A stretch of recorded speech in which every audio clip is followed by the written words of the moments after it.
Good evening. We bring you the latest in the world of sports. I'm Paulo Del Rosario. We give you the conversations you want to hear from your favorite icons and athletes.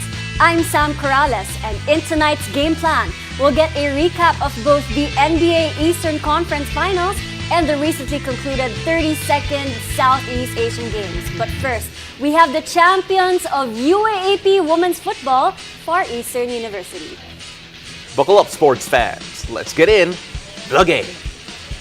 Now, after a long 120-minute battle, the FEU Lady Tamaraws are the queens of the pitch yet again in the UAAP Women's Football Tournament. Now, with us are the champions themselves. Rookie of the Year, Regine Robisura, Season MVP, Katrina Magbitang, and Coach Let Dimzon. Ladies, congratulations.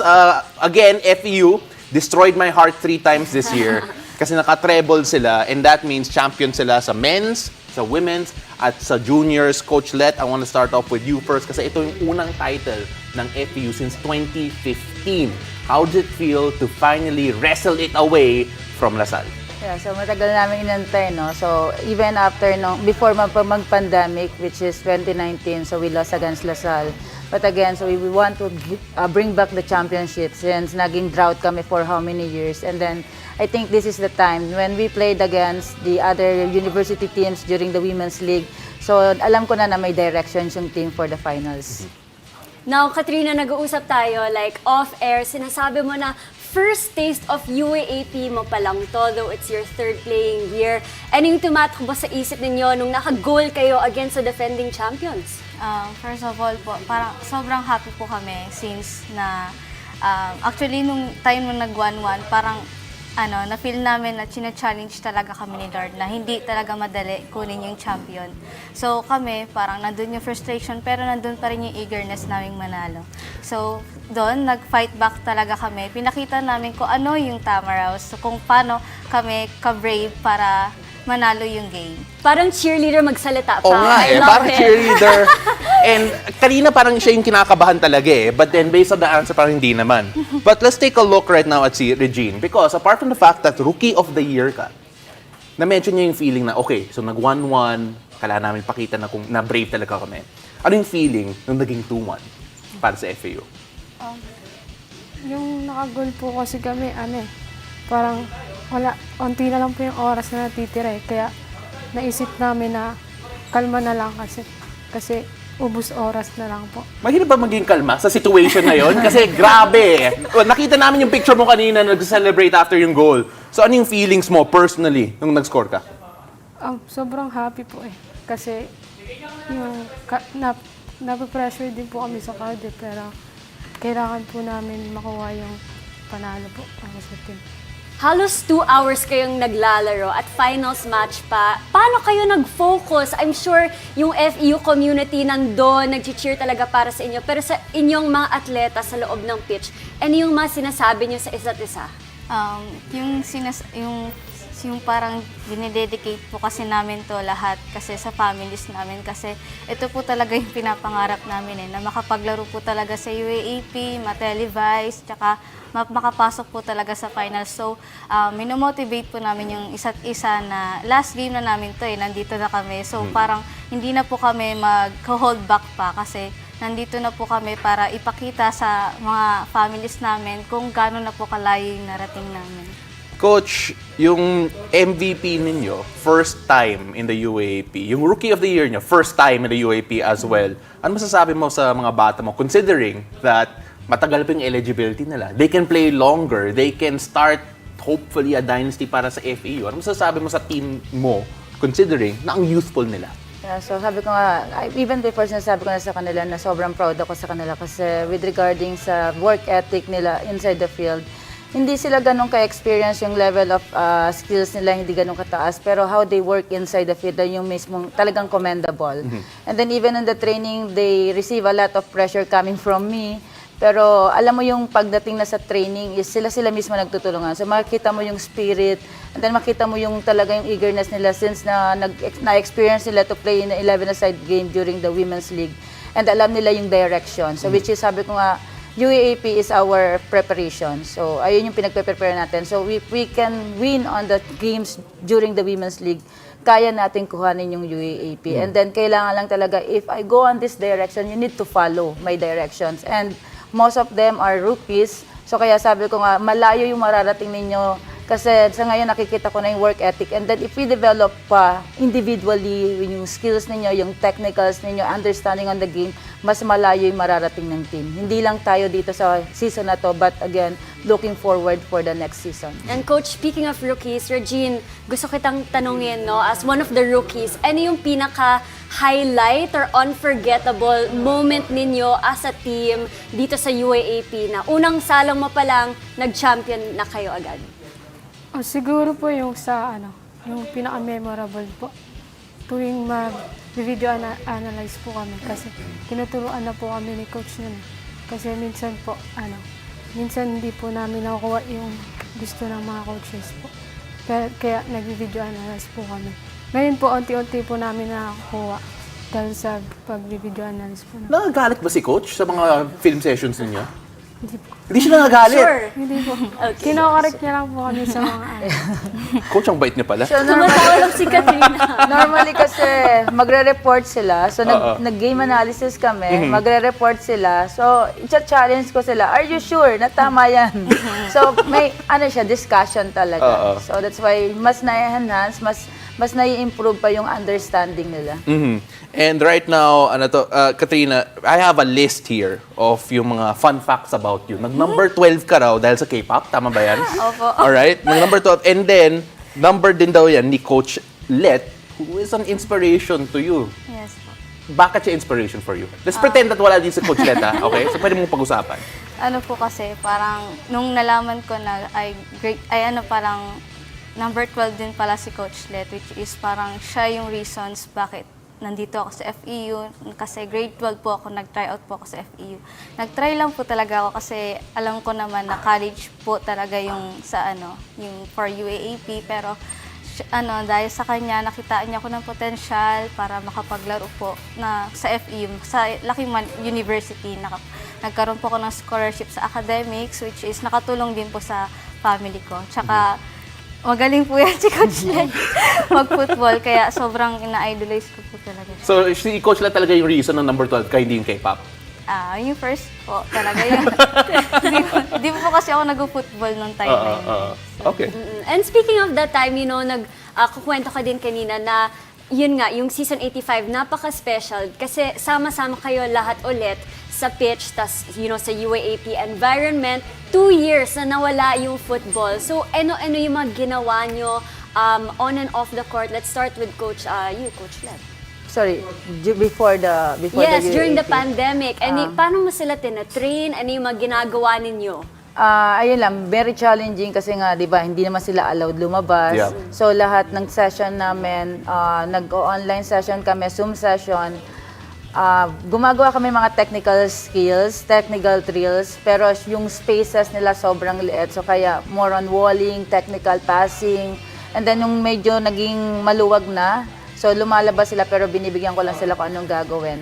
And then more on strengthening talaga kami. So kaya even nung pumasok na bumalik na kami, going back to the dormitory, which is July, so nag-start kami ng training. So maraming injury. Yeah. Pero compared to the other teams, mas lessen yung injury namin. Kasi sabi ko nga, mas malaking bagay yung naitulong nung strengthening na ginawa namin. Kasi even with players na may mga ACL sa amin, nakakalaro.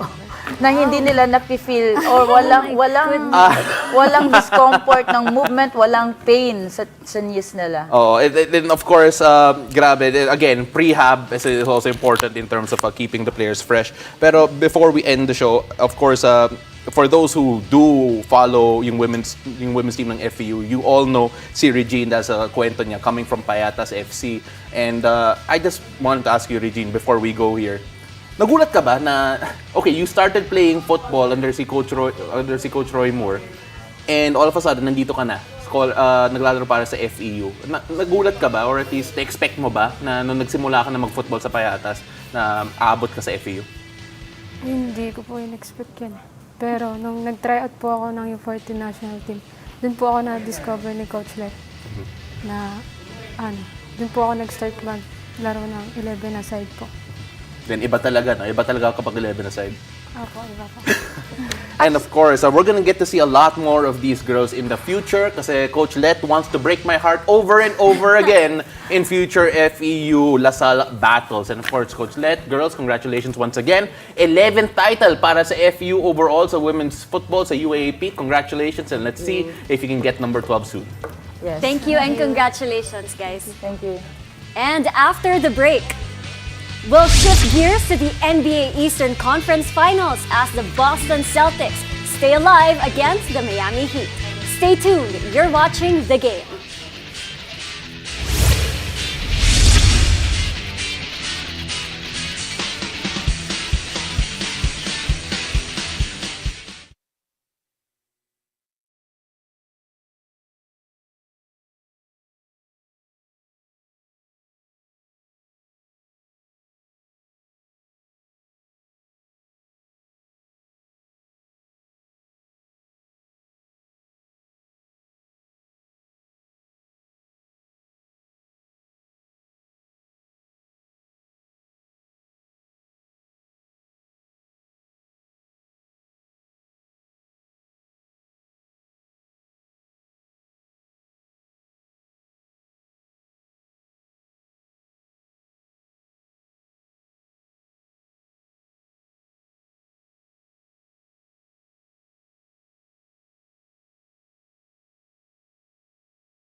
Welcome back to The Game. The Boston Celtics live to fight another day as they avoid the sweep in Game 4 against the Miami Heat. And joining us tonight to break down the latest chapter of the Eastern Conference Finals is NBA Hype host Mikey Reyes. Mikey, welcome back. So for Boston, they're like, no sweep, not today. They defeated the Heat in Game 4, 116-99. What did the Celtics finally do right here? They finally hit shots. Jayson Tatum finally hit the field goal in the fourth quarter. And we all know the talent of the Boston Celtics. They weren't playing Boston Celtics basketball in the first 3 games, and it was just a matter of time until they finally break out of that slump. Of course, Miami wanted to get this game para sa Game 5 na sila. Now, pag wala ng Game 5, doon na kayo mag-breakout ng slump na ninyo. But, you know, the Boston Celtics, like what you said, fought to fight for another day. And here they are. 33, 11, and 7 para kay Jayson Tatum. Just so we have the numbers out there in terms of your shooting that they finally hit shots. 42% from beyond the arc and 50% from the field para sa Boston Celtics. In fact, they outscored yung Miami Heat there 66-43. And if you're a Boston Celtics fan, you're looking at that second half and saying that, okay, may pag-asa pa tayo. Pag-asa pa tayo. And right now, even if you are a Miami Heat fan, even if you're a Miami Heat lover, you're going to be a bit worried going to the next game. Exactly, me. I'm a big Jimmy Butler fan, but they play well off of losses. Yeah. Talking about the Miami Heat, the dogs in that team, they know. And there's something about Jimmy Butler that medyo kampante ka lang. He's gonna bounce back, that he's gonna lead his team in the next game. But like what you said, there's still that inch of doubt na, baka mabuhayan yung Celtics, the Celtics, how they played in this second half compared to the second half of Game 3. Miles away, worlds away. Yeah. So, there's still a sense of urgency for Boston. And he wants him to bounce back, by the way, after Jimmy Butler had 29 points, 9 rebounds, and 5 assists. Exactly, pal. That was what was on my mind. Now, for Jimmy Buckets, though, he kind of had a slow start, like not his usual game. Yeah. And for Jayson Tatum, he picked it up in the second half. If you compare these two superstars in that game, what did you see, Mikey? Well, Jayson Tatum did what he had to do. He had to be aggressive. He had to show that he was the leader of that team. Because if he played passive, like the way LeBron played, they were 3-0. LeBron scored 40. LeBron was aggressive from the get-go. That's what Jayson Tatum did. Yung difference lang is kinapustong Lakers, itong Celtics tumuloy-tuloy. So with Jayson Tatum, that's what he has to do in the coming games. That's what he has to do for Boston to be successful. But for Jimmy Butler, 29 points is not bad. But Jimmy standards, leading scorer of the playoffs, I believe. Could be better. He's gonna bounce back. Yeah, well, let's see. But of course, a lot of people are actually saying that it's yung mga role players of Miami that have made this run because given na yun si Jimmy Buckets in the playoffs. And si Bam Adebayo. In fact, Bam Adebayo is averaging 16 points and 8.2 rebounds per game this Eastern Conference Finals. We all know that he's going to be crucial para sa closeout. But then you take a look at the role players who aren't playing like role players. Don't see Caleb Martin, si Gabe Vincent. Gaano sa importante in Game 5? Well, the way they've been playing the whole series, the whole playoffs actually, we know that Jimmy Butler, like what you said, the two-headed snake, Jimmy Butler and Bam Adebayo. But without those role players chipping in the way they did in the first 3 games, it's going to be tough for Jimmy Butler and Bam Adebayo. But then again, they're going back to Boston. It's going to be tough. You're going to go to the Garden in obviously a hostile environment. Very hostile, yeah. Because the pressure is still with Boston. But if they push through and win Game 5, lilipat na yung pressure sa Miami. So that's what Boston just wants. They want to get Game 5. Yeah. Now, how can the Heat close out this series? And as for, the Celtics, no team in history has ever recovered from a 3-0 deficit. Do you think they can surpass this hurdle? Dapat yung Lakers gagawa nun eh. Dapat yung Lakers ang hope ng tao na first team to come back from 0-3. Alam mo, naka-recover na si Derek Narinig ko nga. Medyo nagagalit. Di na ako mag-host Sorry, guys. mag-guest dito eh. But what the Celtics need to do, they need to play the way they've played in the regular season. They lost it in the first 3 games. Again, they weren't playing Celtics basketball. And if the Heat want to advance, they need to get it in Game 5. Because going back Game 6, even though you're going back to Miami, naglalaro na sa utak mo yung could you make history of the only team to falter a 0 in a 3-0 start, diba? A 3-0 series. So the pressure should stay with the Celtics if you're Miami. I know that we're going into Game 5 with the Heat just 1 game away from going to Eastern Conference Finals. But with that in mind, sa palagay mo ba, is there more pressure on the Heat to win in Game 5 because of the amount of pressure they'll face in Game 6 should the Celtics expand they have to stretch series? They have to close it out in Game 5. I believe Game 5, honestly, is do or die for both teams. Because that's tough for the Celtics. That's tough for the Heat. If they lose that one, then you go Game 6 and then 7 in the Garden. I don't think so. Mr. Shoot First, ladies and gentlemen, kindly get that clip where he said do or die yung Game 5 kahit na nasa 3-1 na yung Heat. And that'll be really interesting to see. Mikey, really appreciate you. Excited to see. Thanks, Mikey. Now, as we go on a quick break, let's find out what's next for the multi-awarded Jiu-Jitsu athlete Annie Ramirez after bagging her 3rd straight Southeast Asian Games title when we return. Stay tuned. You're watching The Game.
Joining me, fresh from a gold medal victory in the Southeast Asian Games in Phnom Penh, Cambodia, in the sweltering hot Phnom Penh, Cambodia, Annie Ramirez, now a three-time gold medalist in the Southeast Asian Games. Unang-una, Annie, congratulations. Thank you very much for joining us on the show. I remember taking the photo exactly when you won that gold. You were smiling while your opponent was screaming. Ibang klase. Can you walk us through yung final match mo and yung feeling that you finally won the gold medal again sa Southeast Asian Games? Syempre, masaya. In the same time, overwhelming yung pakiramdam na finally, na-defend ko yung title ko for the third time around. In the same time, yun nga, parang like ambag ako sa Pilipinas. Sa Team Philippines ng gold is malaking bagay sa akin. So, I guess, mas confident ako maglaro ng 57, pero yun lang, mahirap lang talagang mag-weight cut. Especially, hindi na ako yung mas bata katulad ng 10 years ago na mas mabilis yung metabolism.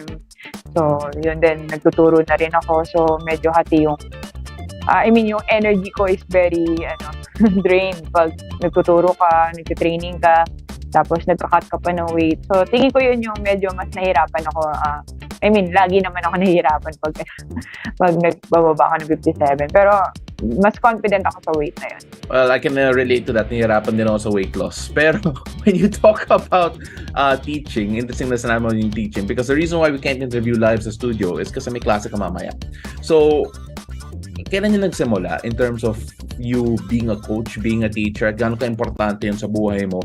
Kasi you're a world-class competitor. You've already won in numerous international competitions apart from yung Southeast Asian Games. In fact, in Southeast Asian Games, medyo, compared to some of the other international meets that you've competed in, arguably lesser competition against certain opponents. Pero gaano ka-importante yung teaching for you, especially here in the country?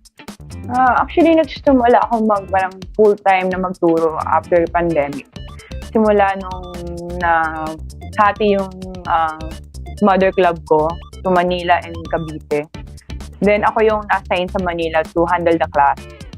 I guess very important din sa akin. Parang like, mas nag-matured ako in terms of understanding ng Jiu-Jitsu. In the same time, sabi, may tinuturuan kang student from the start, from zero. Mahirap siya eh. Mahirap siya maging coach. In the same time, maging athlete in the same time. Kasi hindi lang ako basta athlete. Kumbaga, national athlete ako. Nagre-represent ako ng bansa. Saka yung parang paano ko may level up yung sarili ko, diba? So parang aside dyan, saka mag-iba yung concept ng athlete and coach eh. So parang like athlete, medyo selfish ka talaga. Kasi kailangan mo intindihin yung sarili mong paano ka lumakas, paano ka gumaling. Yung coach naman, magiging selfless ka. Kung paano mo pagagalingin yung student mo or paano mo bibigay yung best mo para gumaling sila, na nilulook after mo sila in every start of the training, after, in the competition. Kasi may mga nagpo-compete din akong student. Meron din mga like for fitness lang. Pero like, yun, kumbaga parang like, paano mo gagawin yun all at once? And of course, syempre, sinabi ka after Southeast Asian Games, so the most recent one, na may challenger mentality ka. Pag tanggal mo ng medal, you automatic, hindi ka na champion at least sa mental mo. And it's fighting for the gold, fighting for the top yet again. How do you instill that mentality in yourself? Tapos how can you instill that mentality sa mga estudyante mo moving forward? Because you're a product of success sa coaching mo. And you want to be the same way for your students, I'm sure. Pero paano mo i-instill yung mentality na yun? Syempre, as for myself, yun nga, lagi ako nagtitrain ng maayos, consistently training kahit na injured, kahit na hindi maganda yung pakiramdam. I mean, hindi yung may sakit Parang like, for like, pagising mo, parang, bigat yung katawan ko, ayoko mag-training. Hindi ganun eh. Kumbaga, yun yung part ng pagiging a challenger is aiming always for more. Aiming always for like, yun nga, kung kasi challenger ka, Kumbaga parang lagi kang gutom dapat. Actually, medyo mahirap doon sa part na yun nga, nananalo. Pero like, kailangan mo lagi siyang tanim sa utak mo na yun yung yun yung main goal mo is to be na hindi ka titigil doon sa part na yun. Nag-aanap pa rin ako, nag-upgrade ako ng techniques or kung hindi man, pinapolish ko yung old techniques ko, mga ganon. Then, yung mga coaches namin, nagbibigay ng mga bagong ideas or bagong techniques. So, yung tinatry ko yun. Yun yung part of being a challenger after the competition. Annie, obviously, a lot more to look forward to when it comes to you. Sa mga, so ang gustong, want to follow your journey. Where can they find you next? Ano yung mga next competition mo? And of course, what's next for Philippine Jiu-Jitsu? Because again, another good campaign for the Philippines. Could have won more golds, but obviously still something to smile about. What's next for you and your team? Yes, ang next Jiu-Jitsu team ng Philippines is World Championship sa Mongolia this July. And then after that, Asian Games naman sa September sa China. And I guess si Kyla sa World Combat Games sa Riyadh, October. Then the IMAG naman sa November. So medyo namin, yung year na to, medyo kumpul-kumpul yung big event. Pero yan, looking forward kami to participate and give a good result from the team. Kasi hindi naman kami nagpapabaya, and we try to do our best to training, especially abroad. Kasi yun yung main, kumbaga yun yung main ingredients ng preparation namin.